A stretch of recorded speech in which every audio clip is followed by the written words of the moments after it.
Hoje nós iremos estudar o texto que está registrado em 1 Samuel 14, versos 24 até o verso 52. Hoje o texto é um pouquinho mais longo. Se você é novo aqui na nossa igreja, nós temos a prática de pegar livros da Bíblia e irmos explorando esses livros capítulo por capítulo. E nós estamos então numa série de 1 Samuel. É a segunda parte dessa série. A gente fez um pedaço dessa série ano passado, retomamos esse ano e estamos aí em 1 Samuel vendo a vida do rei Saul e como que Saul se torna o rei de Israel e como ele é rejeitado como rei, e embora ele vai ficar reinando por 40 anos, ele é rejeitado por Deus logo no comecinho do reinado dele por alguns motivos. E hoje nós vamos continuar vendo aí a saga do rei Saul, e os irmãos vão perceber que há muito de Saul em nós. E nós precisamos clamar a Deus e pedir a misericórdia dele para que em Cristo nós sejamos transformados e não tenhamos o mesmo fim que Saul, que foi um fim muito triste. E antes de nós lermos o texto, eu quero começar fazendo algumas perguntas para você que tem a ver com aquilo que nós iremos ver hoje na parte da história, na parte que iremos estudar da história. Primeira pergunta: você é uma pessoa racional ou impulsiva? Quando as coisas acontecem, quando o pessoal fala alguma coisa, você é daquele tipo que, assim, o que sente faz? Escravo das suas emoções? Ou você é aquele tipo de pessoa que, não, espera aí, o que a minha razão diz que eu tenho que fazer? E talvez você olhe e fale o seguinte: não, o certo é ser racional, né? Nem sempre. O certo é nós sermos escravos da palavra de Deus, nem da nossa razão, nem das nossas emoções. Porque às vezes a nossa razão também fala umas coisas pra gente que não é bem por aí. Que tipo de pessoa você é? Uma outra pergunta, que parece que não tem nada a ver, mas está relacionada. Você é uma pessoa muito preocupada com as aparências? E você tem duas faces da mesma moeda aqui, de pessoas que são preocupadas com a aparência. Ou pessoas que são exibidas demais, que gostam de aparecer, que gostam de contar vantagem, que é extravagante, ou pessoas encanadas demais e vergonhosas demais, aquele que assim... Sabe aquela pessoa que quer entrar, sair sem nem ninguém perceber que ela esteve lá? Normalmente, pessoas muito retraídas. Claro que há pessoas que são mais extrovertidas, há pessoas que são mais introvertidas. Mas a gente tem que tomar cuidado porque às vezes quando nós somos muito encanados, é porque nós estamos muito preocupados com o que as pessoas vão pensar de nós. Você é uma pessoa muito preocupada com as aparências? Outra pergunta, que parece que não tem nada a ver, mas são características que a gente vai ver que estão relacionadas. Você é uma pessoa arrogante e teimosa? Daquele tipo que nunca erra? Que as pessoas erram. Já viu aquela brincadeira? A única vez que eu errei foi quando eu achei que eu estava errado. Você é uma pessoa desse tipo? Arrogante? Que não reconhece seus erros? Que sempre tem uma boa justificativa para ter feito a coisa que você fez? Por que eu estou falando isso? O texto que nós iremos estudar hoje é uma parte da história de Saul, que vai apresentar ele como um homem impulsivo, preocupado com os formalismos e com as aparências, e arrogante. E como isso conduz à desgraça. Por isso que o tema que eu quero tratar nessa manhã com você é impulsividade, hipocrisia e arrogância. O caminho para a destruição. Impulsividade, hipocrisia e arrogância. O caminho da destruição. E antes ainda de nós lermos o texto, vamos só relembrar como que terminou o versículo 23, antes de começar esse texto, porque esse texto aqui é uma continuação, assim, aconteceu no mesmo dia, na mesma hora lá, do que tinha acontecido no capítulo anterior. Se você esteve aqui há 2 domingos atrás, você vai se lembrar que nós estudamos o pedaço onde Jonatas, filho de Saul, vendo o exército filisteu se amontoando em volta do povo de Israel, e sabendo que Deus tinha dito que ia dar vitória para eles, apesar deles estarem oprimidos e não terem nenhum tipo de vantagem contra os filisteus, Jonatas, sozinho, com o seu escudeiro, em um ato de fé, ele fala: Deus vai entregar esses homens nas nossas mãos, porque ele falou que vai entregar. Então Jonatas, sozinho, com o seu escudeiro, parte para cima do exército filisteu. E o mais impressionante é que Deus dá vitória. Eles matam 20, Deus manda um terror sobre os filisteus e Deus manda um terremoto. Os filisteus ficam apavorados, atordoados, começam a se bater e começam a fugir, tremendo de medo. E o texto vai dizer que quando Saul fica sabendo e percebe o seguinte: está acontecendo alguma coisa, os filisteus estão fugindo de medo. Ele percebe que Jonatas fez alguma coisa. Primeiro Saul pensa em consultar Deus, ele fala: não, vamos consultar Deus para ver se é para a gente correr atrás dos filisteus.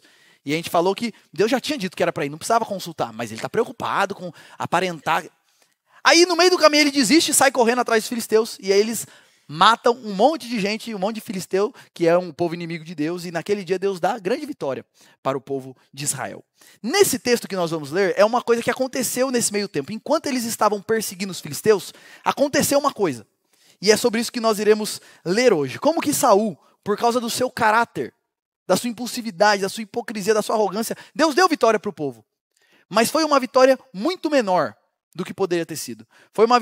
Não foi uma vitória completa. Por quê? Por causa da impulsividade, da hipocrisia e da arrogância, que é o caminho para a destruição. Eu quero ler com você então o texto de 1 Samuel capítulo 14. O texto é um pouquinho longo, mas preste atenção nos detalhes aí dos versos 24 até os 52. Naquele dia, os homens de Israel estavam angustiados, porque Saul havia levado o povo a fazer um juramento dizendo: maldito o homem que comer algo antes do anoitecer, antes de eu me vingar dos meus inimigos. Por isso, todo o povo se absteve de comer naquele dia. Todo o povo chegou a um bosque onde havia mel no chão. Quando o povo entrou no bosque, eis que o mel estava escorrendo. Mas ninguém provou do mel, porque o povo estava com medo do juramento. Jonatas, porém, não sabia que o pai havia levado o povo a fazer aquele juramento. Por isso, estendeu a ponta da vara que tinha na mão e molhou no favo de mel. Quando comeu, os seus olhos voltaram a brilhar. Então alguém no meio do povo disse: o seu pai levou o povo a jurar solenemente, dizendo: maldito o homem que comer algo no dia de hoje. Por isso o povo está exausto.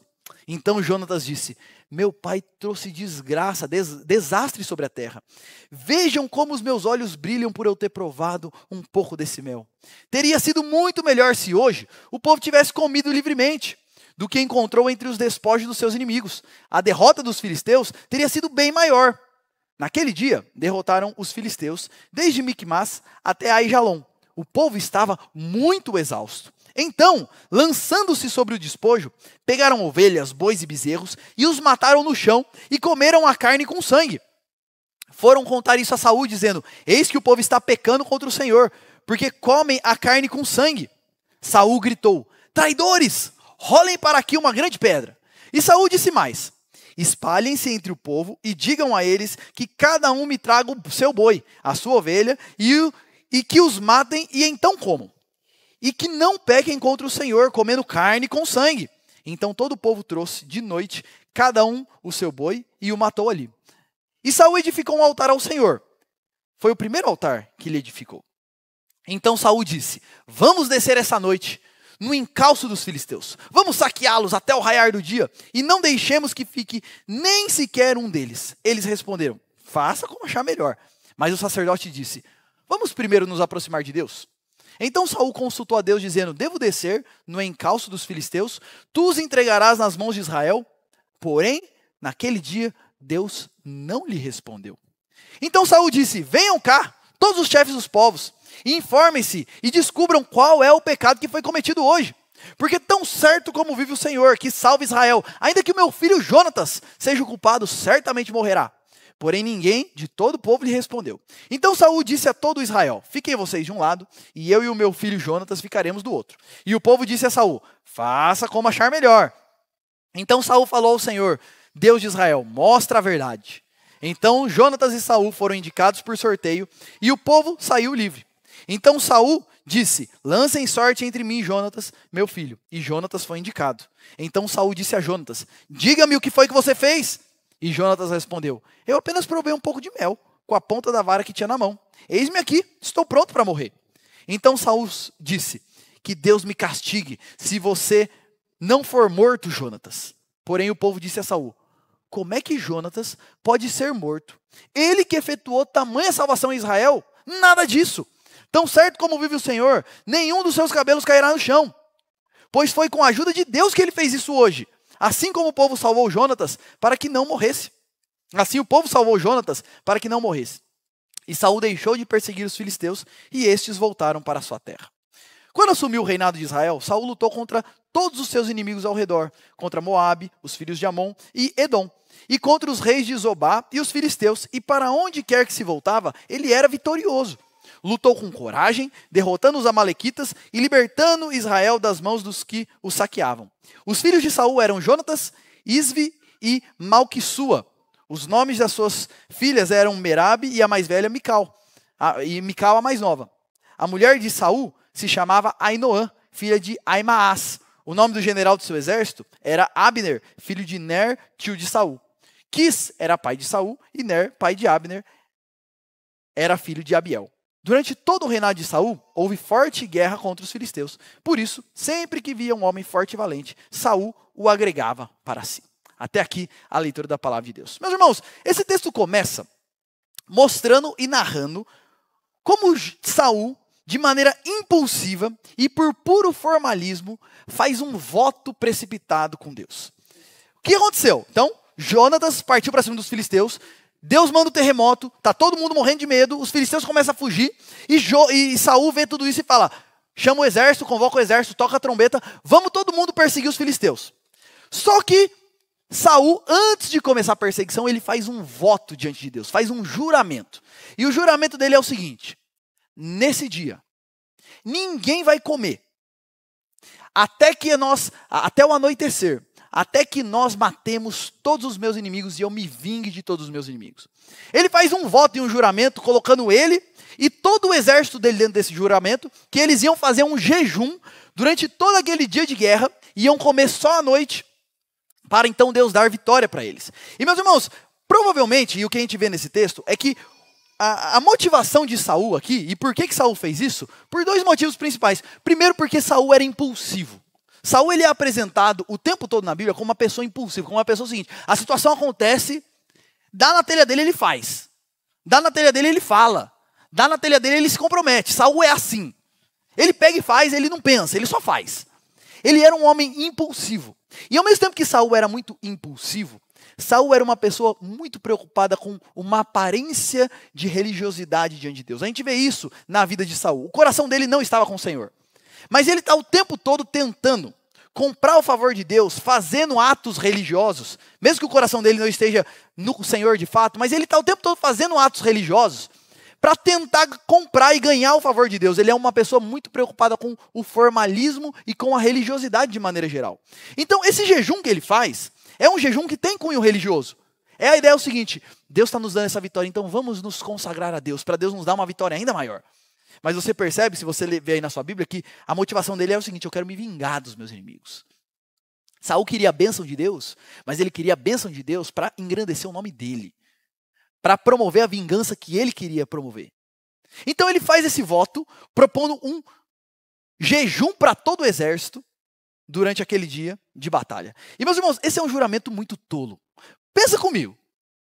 Os filisteus estão fugindo. Então, assim, é uma batalha que eles vão lutar, que eles vão ter que correr atrás dos caras. Além disso, tá o exército todo correndo com armadura, com espada, com lança, carregando coisa. Além disso, aquela região é uma região seca, é quente. E o cara faz todo mundo jurar, na verdade, ele jura e fala assim, quem descumprir o juramento aí vai morrer, dizendo o seguinte, a gente vai ficar sem comer no dia de hoje. Deus não queria isso de maneira nenhuma. Deus não tem nada na palavra de Deus falando que eles tinham que fazer esse tipo de coisa. Mas você percebe que Saul está preocupado com esse formalismo. Preocupado com essa aparência de consagração a Deus. Então ele faz uma coisa extremamente precipitada e tola para promover isso e aparentar isso diante das pessoas. Só que Jonatas, que era filho de Saul, ele não estava com o exército quando o pai dele fez esse juramento. Porque ele estava onde?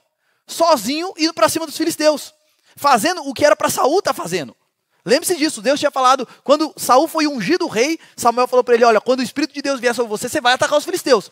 E Saul não faz isso, ele fica com medo. Então o filho dele, sem falar nada com ninguém, sai na surdina e vai atacar os filisteus. E a impressão que a gente tem no texto é o seguinte, é como se ele estivesse falando, já que meu pai não faz, já que meu pai está sendo um covarde, vou eu lá, porque Deus é com a gente. Então Jonatas não estava com Saul quando ele faz esse juramento. E aí Jonatas se une ao exército, eles estão perseguindo os filisteus, e eles passam em um vale, e era um vale que estava cheio de mel. E estava todo mundo morrendo de vontade. Pensa você, morrendo de fome, depois de um dia cansativo, aparece uma barrinha de chocolate. Até saliva, não saliva? Todo mundo estava assim, mas ninguém comeu, porque assim, Saul falou que não era para ninguém comer. Mas Jonatas não sabia de nada. Então o que ele faz? estende a vara dele. Ele estava com provavelmente um pedaço de pau para ajudar ele a caminhar, era uma região montanhosa. Pega um pedaço de mel, um favo de mel, e o texto vai dizer que os olhos dele até brilharam. Porque sabe quando você está morrendo de fome e você come alguma coisinha, nem que seja uma coisinha simples, e o negócio dá um gás, dá um ânimo. Foi isso que aconteceu com Jonatas.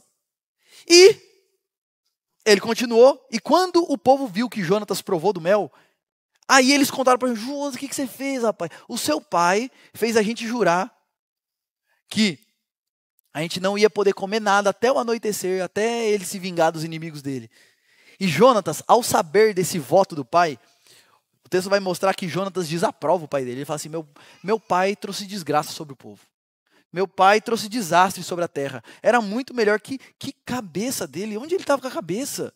Que coisa tola. E Jonatas reprova o pai dele e a ação do pai dele de fazer isso, de promover esse jejum e fazer esse juramento em meio a essa situação. E aqui eu quero dar uma pausa para fazer algumas aplicações já nessa primeira parte do texto. Meus irmãos, o que a gente pode aprender nessa primeira parte desse texto que narra esse pedaço da história? Primeiro, meus irmãos, a impulsividade, ela é destrutiva. E ela reflete um coração carnal. O que é ser uma pessoa impulsiva? É ser uma pessoa que, ao invés de ser dominada pelo Espírito de Deus, ao invés de ser dominada pela palavra de Deus, ao invés de ser guiada pelo Senhor, é uma pessoa que é guiada pelos seus sentimentos. Então, se ela está com vontade de falar, ela fala. Se ela está com vontade de fazer, ela faz. Ela é escrava, e é por isso que traz essa ideia de carnal. Ela é escrava da sua carne. Porque ela faz o que ela sente que ela deve fazer. Saul era assim. Porque se ele pensasse um minuto sobre isso, ele não faria esse juramento. Mas ele só pega e faz. E aqui algumas características de pessoas impulsivas para você se autoavaliar, para você pensar se você não é muito parecido com Saul nesse aspecto. Uma pessoa impulsiva é uma pessoa que fala sem pensar. Ele promete sem pensar, se compromete sem pensar. É assim, simplesmente faz. É uma pessoa impulsiva e carnal é aquela pessoa que você tem que esperar o momento certo para conversar com ela. Porque é uma pessoa que vive variando. É uma pessoa que vive cheia assim. Uma hora ela está super amorosa, super alegre, super boazinha e um doce. E outra hora, por causa de um detalhe, uma coisinha que aconteceu, virou um leão. Então você tem que tomar muito cuidado com o jeito que você fala, com a maneira que você fala, porque é uma pessoa impulsiva. É uma pessoa dominada. Então você tem que pegar ela num momento que as emoções dela estão assim favoráveis. Porque senão não vai dar certo. Isso é uma característica de uma pessoa impulsiva. Normalmente pessoas impulsivas são pessoas que mudam de ideia frequentemente. Porque depende do que ela está sentindo naquele momento. Então ela acorda pensando: eu vou fazer assim. Aí daqui a pouco ela: não, eu vou fazer assim. Não, aí ela eu vou fazer assim. E ela não consegue perseverar em nada. Porque ela vive nesses altos e baixos. O problema, meus irmãos, de ser impulsivo é que é ser uma pessoa que não está presa ao Senhor e à vontade do Senhor. Mas é ser uma pessoa que está presa aos próprios sentimentos do seu coração. E eu sei que todo mundo aqui tem um pouquinho disso. Todos nós aqui temos um pouquinho disso. Mas o problema é quando nós somos só isso. E aqui, meus queridos, eu como pastor, a gente vai acompanhando algumas famílias, como a impulsividade é destrutiva para a família. Como maridos impulsivos são terríveis para suas esposas e para seus filhos. Como mães impulsivas geram um ambiente em casa extremamente danoso para os seus filhos. O homem é o líder do lar. Quando ele é impulsivo, isso é terrível. Mas a esposa é aquela que dá o tom emocional do lar. Não sei se já parou para pensar nisso, já percebeu isso. Mas a mulher é aquela que define o clima da casa. Se a mulher está bem, todo mundo está bem. A coisa flui bem. E se a mulher, se a mulher não está bem, isso daí afeta todo mundo. E como filhos impulsivos são terríveis. Os pais têm que viver correndo, apagando fogo deles. Como ser uma pessoa impulsiva, meus irmãos, está longe da vontade de Deus. E é destrutivo para as pessoas à nossa volta. A pergunta é: você é assim? E não tem problema ser assim. O problema é quando nós não reconhecemos que nós não somos assim. Porque em Jesus há chances. Em Jesus Há poder para a gente ser diferente. Eu sempre me lembro aqui do apóstolo Pedro, lembra? Quando os soldados vêm matar Jesus, o que Pedro faz? Vem para prender Jesus, o que Pedro faz? Saca a espada e corta a orelha do homem lá, lembra? Mas você acha que ele estava mirando na orelha? Não, né? É que o cara deve ter dado uma desviada e arrancou um pedacinho. Impulsivo, vai com tudo. Mas quando você vai para Atos, você vê um Pedro completamente diferente, transformado por Cristo. Você é assim. Você é como Saul. E não só a impulsividade ela é destrutiva, mas a gente vê nesse texto como as coisas estão interligadas. Esse formalismo religioso, esse apego às aparências. Uma pessoa impulsiva e que está dominada pelos seus sentimentos, ela quer ter aquele sentimento de que ela está mandando bem, de que ela está assim, sendo bem vista pelas pessoas. Então ela é muito preocupada com essa questão das aparências, como Saul aqui, eu vou fazer um voto de jejum para parecer consagração, quando a gente sabe que o coração de Saul estava longe de Deus. Mas Saul está preocupado com esse formalismo. E meus irmãos, como o formalismo religioso, sem um coração obediente e piedoso, ele distorce a verdade de Deus e destrói. Pessoas que... Existe o formalismo religioso. Quando eu falo de formalismo, é o seguinte, os nossos rituais religiosos. A gente ora, a gente canta, a gente cultua, a gente faz tudo isso e não tem nenhum problema. A gente celebra a ceia, tudo isso aí são rituais religiosos. Mas o ponto é, quando eu faço tudo isso, sem o meu coração estar naquilo, sem ter um coração obediente que de fato ama a Deus, aquilo ali é vazio e destrutivo. E aqui um parênteses, muito cuidado com o exibicionismo religioso. Quantas vezes a gente vê algumas coisas, meus irmãos. Irmãos queridos, cuidado com o que você posta no Instagram e no Facebook. Quantas vezes nós postamos coisas que o nosso único objetivo é demonstrar virtude. Olha só como eu estou envolvido com as coisas de Deus. Sempre pense nisso. Quando você for postar alguma coisa, escrever qualquer coisa nas redes sociais, pergunte a si mesmo, por que eu estou postando isso? Qual é a minha intenção com isso? A boca fala do que está cheio o coração. E o dedo digita também o que está cheio o coração. Cuidado com o exibicionismo religioso. Às vezes nós vemos algumas coisas. Quer ver? Ó, às vezes a gente vê, e eu não estou falando de ninguém aqui, não vi isso aqui na igreja. Eu nem tenho Instagram, então pode ficar tranquilo, não estou falando de ninguém aqui, tá? Quando a gente vê pais postando boletim dos filhos. Uau! Para todo mundo bater palma, olha que paizão que ele é. Quando tira só 0, eu quero ver se posta. Aí não posta, né? Olha só meu filho. Olha, eu nunca vi nenhum pai postar o seguinte: orem pelo meu filho. Tá quase reprovando de ano. Nunca vi isso. Cuidado com as coisas. Essa preocupação com aparências. Lembre-se que Deus não vê o exterior. Deus vê o coração. Quantas vezes a gente quer postar em redes sociais aquilo que Deus está fazendo na nossa vida. E é um tratar de Deus pessoal comigo. Eu e Deus lá no meu quarto em secreto. Para que ficar mostrando isso para todo mundo? Qual é o propósito disso? Saul está aqui. Impulsivo, querendo demonstrar virtude, querendo demonstrar religiosidade.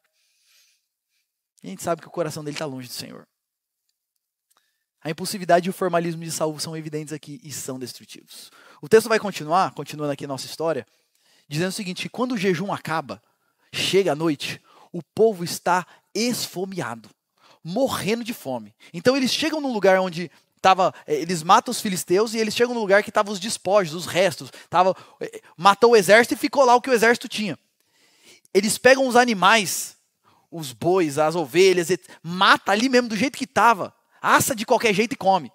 E por que isso era pecado contra Deus? Porque na lei de Deus, havia uma lei dizendo o seguinte, que era proibido comer carne com sangue. Então, sempre que um judeu matava um animal, ele precisava levantar, suspender esse animal e sangrar esse animal. Deixar todo o sangue dele escorrer antes, então, de cortar a carne e cozinhar a carne. Se você olhar aí no texto, o texto destaca um detalhe, que eles comeram os animais no chão.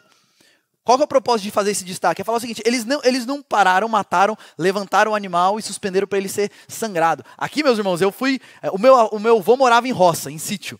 Então eu vi vacas sendo mortas algumas vezes na minha vida.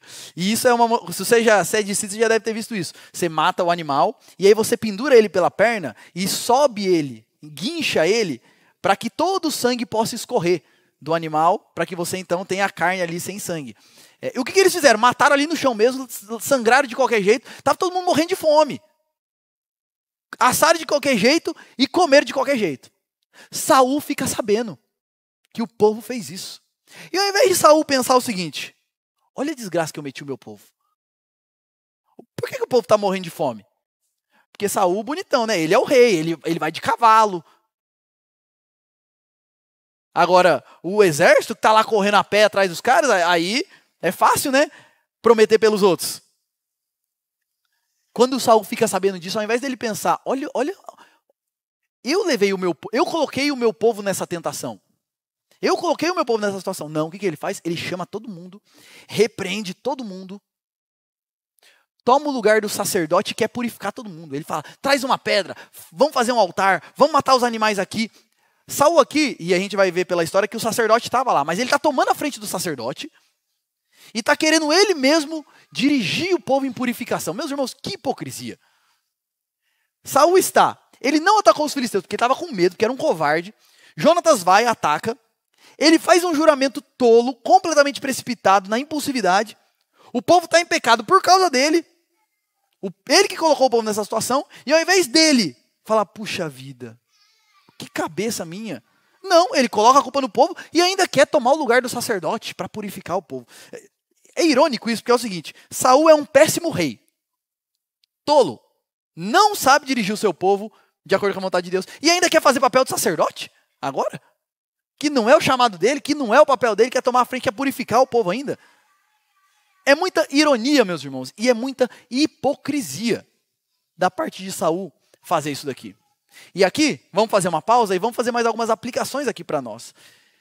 Meus irmãos, o formalismo religioso, essa preocupação com as aparências e com aparentar vida com Deus, sem estar com o coração no Senhor, ele nos leva à hipocrisia e à cegueira com relação aos nossos próprios pecados. Quando nós temos esse coração, que a gente está preocupado em demonstrar virtude. A gente vem aqui na igreja, a gente canta. A gente vai todo domingo lá. Parece que está tudo bem, mas o meu coração não está dia a dia no Senhor. Sabe o que isso gera em nós? Cada vez mais uma hipocrisia que a gente para de perceber os nossos pecados. A gente fica cego com relação a nós mesmos. A gente fica cego com relação aos nossos próprios erros. Porque é o seguinte, Saul aqui, ele realmente pensa que ele está certo. Ele realmente pensa que ele é um homem de Deus. E que ele está promovendo a santidade no meio do povo. E muito cuidado com esse apego aos formalismos. Porque isso vai colocando a gente num estado de cegueira espiritual terrível. Meus irmãos, quantas vezes eu cansei de ver o seguinte. Um cara, um homem, uma mulher, que na igreja é uma pessoa assim que... Sabe aquela pessoa chata até? Encrenca com tudo, não, porque na igreja, porque na minha época, porque não sei o quê, e é super apegado assim aos rituais, aos formalismos, às tradições. E aí quando você vai chegando perto da vida dele, vai perceber um cara que maltrata a mulher, uma mulher que é uma péssima esposa, que o apego aos formalismos vai fazendo com que a gente pare de enxergar os nossos próprios pecados e o nosso próprio coração. Mais uma vez, o problema não são os formalismos. O problema é quando o nosso coração não está nisso. Quando é só formalismo pelo formalismo. Só religiosidade pela religiosidade. Quantas vezes eu vi isso? Eu lembro uma pessoa específica que me vem à mente. Que quando você senta para conversar com ele, ele quer te dar uma lição de moral. Quer falar para você sobre a Bíblia, sobre não sei o quê, sobre não sei o quê. Mas você conhecer a vida dele por um minuto é só tolice, é só insensatez. Mas ele ainda acha que está indo bem. Que o problema é a vida, é que o mundo conspira contra ele. Não é que ele é tolo e faz tudo errado. Cuidado, porque o apego ao formalismo e essa preocupação apenas com as aparências e não com estar com o coração diante de Deus, nos leva à cegueira com relação aos nossos próprios pecados. fazer uma pergunta para você. Você tem dificuldade de reconhecer seus erros?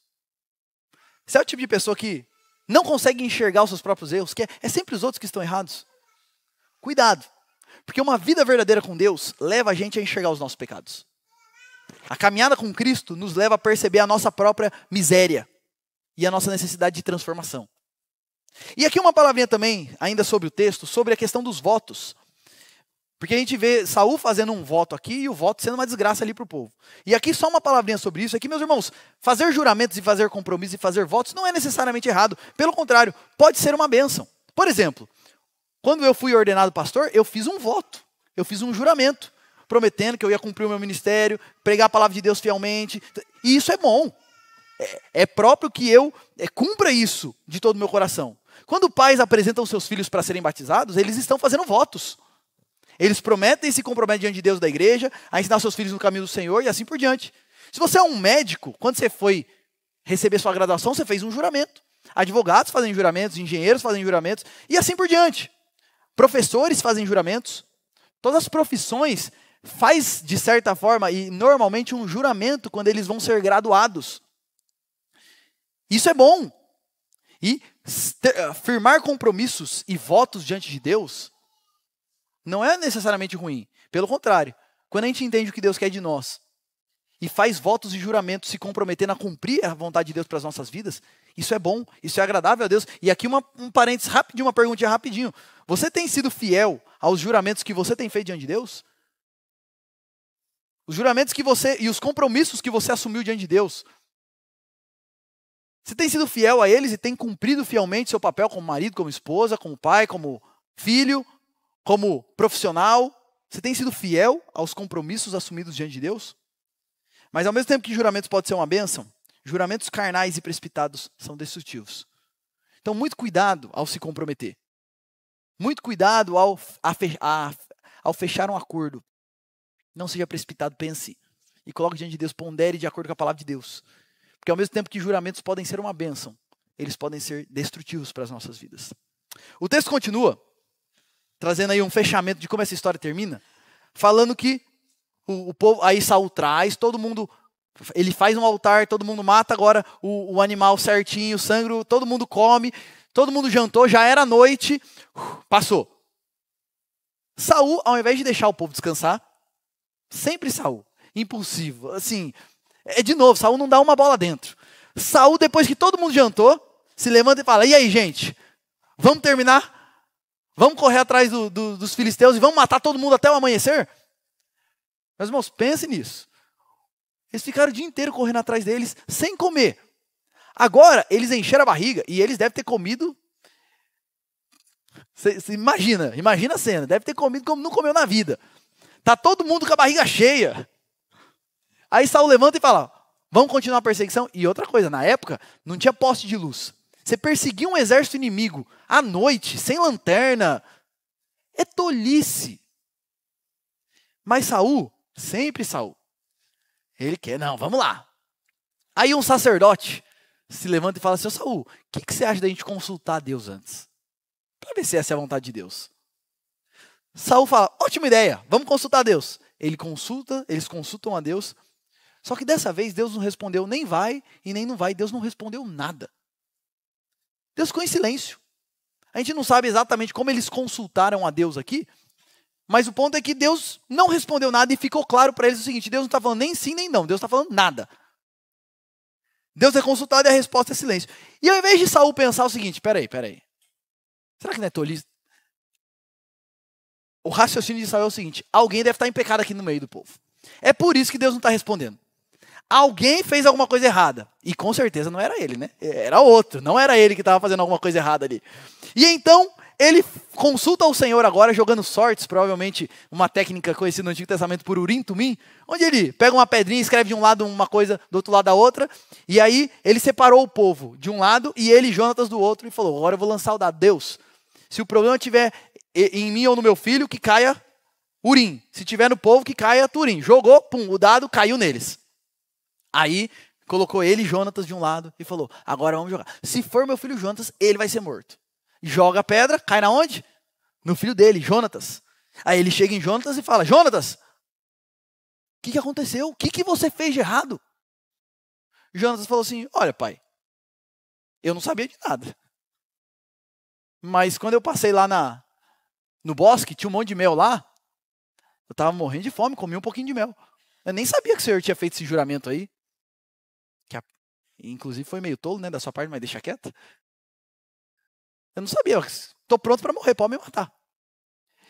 E Saul, mais uma vez, ao invés dele olhar e falar, puxa, olha a desgraça que eu enfiei o meu povo e agora o meu filho. O que Saul faz?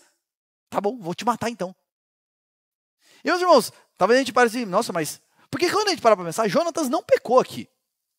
Jonatas, primeiro, Deus não mandou fazer esse juramento. Segundo, Jonatas nem sabia do juramento. Se tem alguém que está errado nessa história, não é Jonatas, é Saul. Mas Saul não enxerga isso. E talvez vocês perguntem o seguinte, nossa, mas por que então Deus permitiu que a sorte caísse em Jonatas? Se ele não está errado. Sabe por quê, meus irmãos? Para deixar claro a arrogância e a cegueira de Saul. Porque o negócio, pensa nisso, ele está errado e ele está disposto a matar o filho dele, que é quem deu a vitória. Toda a vitória aconteceu por causa de Jonatas e da fé de Jonatas. Mas ele está tão cego que ele não enxerga isso. E Deus permite com que isso aconteça para ficar evidente como essa impulsividade, essa arrogância de Saul é evidente e é destrutiva. Só que quando Saul se levanta para matar Jonatas, o povo fala, não, peraí, Saul, aí você está indo longe demais, negativo. Nós não deixaremos que você mate Jonatas. Afinal, essa vitória aqui nossa contra os filisteus só aconteceu por causa de Jonatas. Você foi um covarde, ficou escondido, mas Jonatas foi para cima sozinho. A gente venceu por causa dele e ele ainda vai morrer? Não, a gente não vai deixar. E o texto vai dizer que naquele dia o povo salvou Jonatas. E não deixou Saul fazer essa loucura contra Jonatas. E aqui tem uma ironia também nesse texto, meus irmãos. Que, eu não sei se você parou para pensar nisso, mas Jonatas descumpriu o juramento de Saul. Sem saber. Jonatas pecou? Não. O povo comeu carne com sangue. Isso é pecado? É. Como que Saul reage ao pecado do povo contra Deus? Vem aqui, vamos purificar tudo certo. E como que Saul reage ao descumprimento de um voto que ele fez que não tem nada a ver com a vontade de Deus? Ele quer matar o filho dele. Saul está muito mais preocupado com o que ele quer fazer do que com o que Deus quer. Por isso que o julgamento dele para Jonatas é super severo, porque Jonatas não fez o que ele queria. Mas com relação ao povo que tinha desfeito a vontade de Deus, a gente dá um jeitinho, né? É muito irônico, é muita hipocrisia, é muita cegueira da parte de Saul. E meus irmãos, o que a gente aprende nessa parte do texto? Primeiro, eles consultam a Deus, Deus fica em silêncio. E que sinceramente, meus irmãos, eu ficaria profundamente incomodado de estar buscando a Deus, buscando uma resposta de Deus, e Deus ficar em silêncio. Mas Saul ouve o silêncio e segue como se nada tivesse acontecido. Então, peraí, e dá um jeitinho lá. E eu quero fazer uma pergunta para você. Como você reage na sua vida com Deus? Quando você está buscando uma relação com Deus, mas parece que Deus está em silêncio. Não vem castigo, não vem disciplina, não vem coisa boa, não vem resposta. Parece que simplesmente Deus está offline. Isso te incomoda? Muitas vezes nós agimos como Saul. A nossa relação com Deus é um mero formalismo. Deus está em silêncio. Não existe real interação entre nós e Deus. E a gente não está incomodado com isso, a gente simplesmente segue o jogo. E continua vindo aqui de domingo, e continua cantando, e continua lendo a Bíblia. Mesmo que isso seja vazio. Como que você reage ao silêncio de Deus? E uma outra pergunta que essa parte do texto deixa assim, latente para nós. Você é como Saul, arrogante e teimoso? De modo que você não ouve ninguém. E você sempre faz o que você pensa. Você ouve isso bastante, mas é teimoso, viu? Mas o coraçãozinho duro. Mas o pessoa que não ouve ninguém. E tome cuidado com uma coisa. Porque talvez você esteja escutando esse sermão aqui e está pensando assim, eu queria que tal pessoa estivesse aqui. Porque com ela sempre quer ter razão de tudo. E por que isso te incomoda? Você quer ter razão? É por isso que você fica tão incomodado com a teimosia dos outros? Porque quem queria ter razão era você? Ouça a palavra de Deus não pensando nos outros, não, pensando em você, tá? Porque se Deus quisesse que essa pessoa que você está pensando estivesse aqui, ela estaria também. Você é uma pessoa como Saul assim, arrogante, teimoso, não ouve as pessoas, faz o que pensa. E quando ouve as pessoas é assim, é quando você não tem outra opção. E aí você pode até ouvir, mas ouve reclamando, murmurando, não aceita. Essa é uma característica de pessoas precipitadas, impulsivas, tolas, arrogantes. Que sempre quer estar certo. Uma pergunta que eu faço várias vezes aqui é: quando foi a última vez que você falou, estou errado, me perdoe? Ou você tem o costume de, quando você está errado, você não pede perdão? E quando pede, ainda coloca a culpa no outro. Arruma uma boa justificativa para fazer errado. Quando foi a última vez? Você disse o seguinte: estou errado, ponto final. Ah, Júlio, mas se você tivesse a esposa que eu tenho, você ainda... Lembra que eu falei? No começo do culto? Na liturgia? Não interessa só as nossas ações, as nossas reações também. Independente da esposa que você tem. Você é responsável pela maneira como você reage a ela. Independente do marido que você tem. Você é responsável pela maneira como você reage. Independente dos pais que você tem. Ah, mas o meu pai... Ué. Então ele faz errado e isso te dá justificativo para você fazer errado também? Meus irmãos, nós respondemos por nós diante de Deus.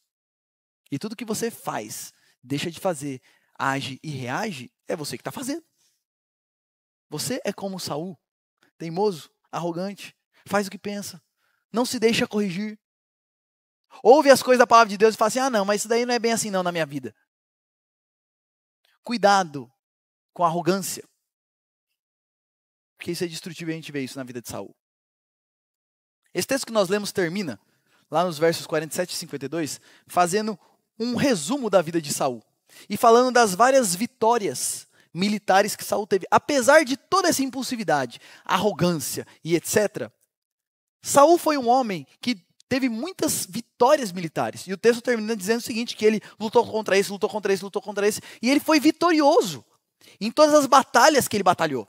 E aí o texto também termina dizendo o seguinte, que ele teve tantos filhos, 3 filhos homens, 2 filhos mulheres, a esposa foi esse, o tio foi esse, o general foi esse. E aqui ele termina descrevendo o seguinte, fazendo um resumo da vida de Saul, mostrando que é o seguinte, no que aos olhos do mundo, Saul foi um rei bem-sucedido. Ele teve boa família, ele foi vitorioso em todas as campanhas militares que ele entrou, e ele teve um reino próspero. Mas ao mesmo tempo que ele é bem-sucedido aos olhos do mundo, Saul é um homem completamente fracassado. Porque quando a gente conhece a história dele, apesar de ter sido um rei que por onde ele passou, ele teve vitória, porque Deus estava cuidando do povo dele, independente do rei. Então Deus teve misericórdia do povo e abençoou o reinado de Saul, apesar de Saul. Mas apesar de todas as bênçãos de Deus sobre a vida de Saul, quando você lê a história, você vê um homem cheio de medo, cheio de desespero, insatisfeito, inquieto, sempre tentando compensar os erros dele, uma pessoa que não vive em paz. Apesar de... Ele era ao mesmo tempo bem sucedido, mas foi um rei completamente fracassado. Ele reinou por 40 anos. Aos olhos do mundo, bem sucedido. Mas quando você lê a história, você vai ver que é um homem fracassado. Porque da vida de Saul não se fala aquilo que é falado da vida de Davi. E é muito interessante, porque quando você vai lá para 2 Samuel 8, quando vai falar sobre as campanhas militares de Davi, vai dizer o seguinte, e Deus dava vitória para Davi onde quer que ele passasse. Para Saul só fala o seguinte, ele era vitorioso. E para Davi fala, Deus ia dando vitória para Davi. Sabe o que isso nos ensina, meus irmãos? Preste atenção nisso. Sem uma relação verdadeira com Deus, todas as nossas vitórias serão vazias. Se a sua relação com Deus for que nem de Saul, mero formalismo, uma coisa vazia, sem o coração naquele negócio, sem estar de fato rendido ao Senhor, sendo transformado por Ele, você pode ser extremamente bem sucedido aos olhos do mundo. Ter casa, ter carro, crescer profissionalmente, chegar naquele cargo e etc. Todas as vitórias serão vazias. E quando nós temos uma verdadeira relação com Deus, o contrário também é verdadeiro. Quando eu tenho uma verdadeira relação com Deus, Ele é o meu rei e Ele age na minha vida. Mesmo que eu tenha lutas na vida, e mesmo que eu não conquiste tudo que eu sempre quis conquistar, eu vou ser verdadeiramente vitorioso. Porque no fim, a satisfação da vida, a alegria da vida, a paz da vida não está nas coisas desse mundo. Está em uma pessoa, Cristo Jesus. E se nós estivermos numa relação correta com Ele, mesmo que a vida não mude muito, eu vou ser bem sucedido.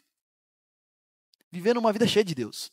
Agora, se eu tiver todo o resto e não tiver o Senhor, eu vou ser como Saul. Bem sucedido, mas fracassado ao mesmo tempo. Você já deve ter ouvido aquela frase de caminhoneiro que é verdadeira. Deus sem você, continua sendo Deus. Você sem Deus, não é nada. Se você tiver tudo e não tiver Deus, no fim você não tem nada. E se você não tiver nada, mas você está vivendo uma vida com Deus por meio de Cristo, no fim você tem tudo. E a história de Saul nos mostra isso. Ele foi bem sucedido, mas aos olhos do mundo, mas completamente fracassado em sua vida. Miserável, que vida miserável. Depois pegue 1 Samuel e leia até o fim, você vai ver Saul atormentado. Olha, é ladeira abaixo. Impulsividade, hipocrisia e arrogância. Meus irmãos, esse é o caminho da destruição. E eu quero terminar fazendo uma ponte entre Saul e conectando com Cristo e mostrando como Cristo é o rei que Saul não foi. Lembre-se disso. Todos os reis e todos os grandes líderes do Antigo Testamento apontam para Cristo. Ou como um tipo de Cristo, ou como um antítipo, ou o contrário do que Cristo deveria ser. Ele foi o contrário, exatamente o contrário do que ele deveria ser. Mas Cristo é o rei perfeito. Enquanto Saul é um homem impulsivo, que diante das pressões faz o que quer, fala o que pensa e compromete do jeito... Quando a gente olha para Jesus, nós vemos uma pessoa que mesmo diante de forte pressão, persevera e é obediente até a cruz. Mesmo diante da pressão, sabendo que ele vai morrer, ele ora a Deus falando, Senhor, se possível, passa de mim esse cálice, mas que seja feita a tua vontade.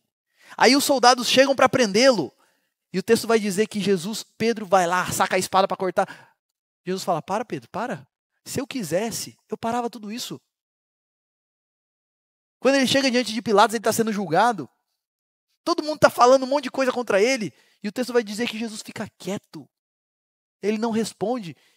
E aí, ele até é interrogado, você não vai falar nada não? Você não sabe que eu posso te matar? O rei fala para ele. Jesus fala assim, olha, você não poderia fazer nada se o meu pai não tivesse te dado essa autoridade. Calado. E a palavra de Deus vai dizer que ele foi como uma ovelha muda para o matadouro. Jesus é o rei que Saul não foi. Enquanto Saul fala, dá na telha, é impulsivo, Jesus está preso à vontade de Deus. E ele é obediente até a morte, e morte de cruz, por amor a nós.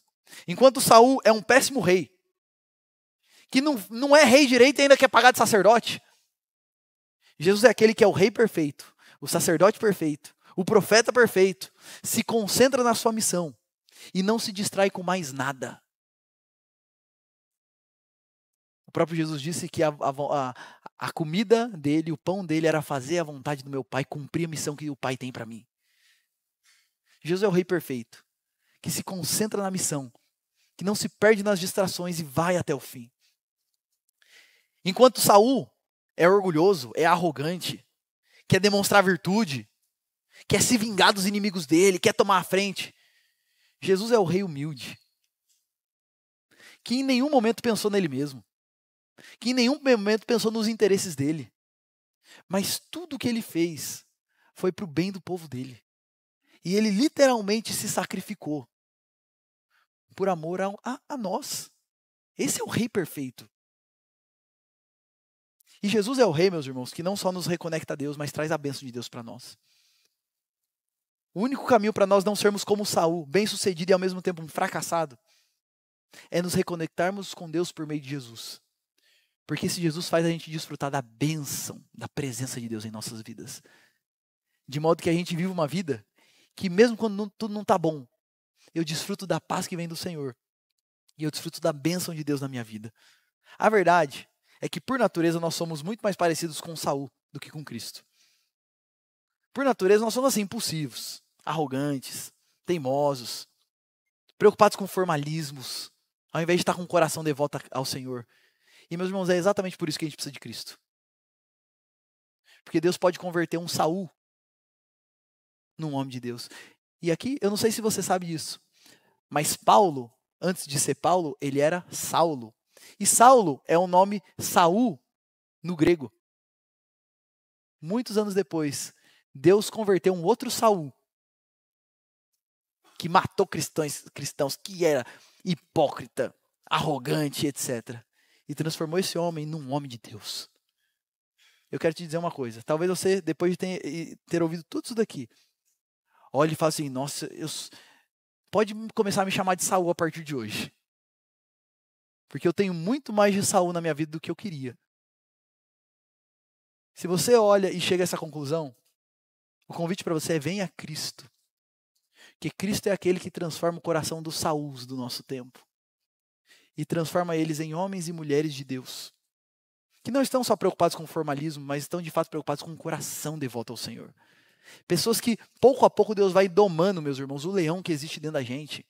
E vai fazendo ele se transformar num gatinho bem domesticado.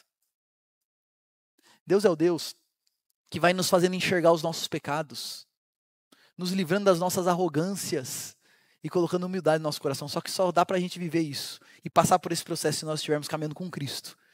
Porque foi Ele que morreu na cruz. Para perdoar os nossos pecados e nos fazer novas pessoas em Cristo. E eu quero terminar então dizendo isso. Você precisa desse rei perfeito. Desse rei que é exatamente o rei que Saul não foi. Cristo Jesus, o rei dos reis, o Senhor dos senhores. É só Ele que nos transforma de Sauls em homens e mulheres de Deus para a glória de Deus. Que Deus abençoe as nossas vidas. Que Deus abençoe as nossas famílias.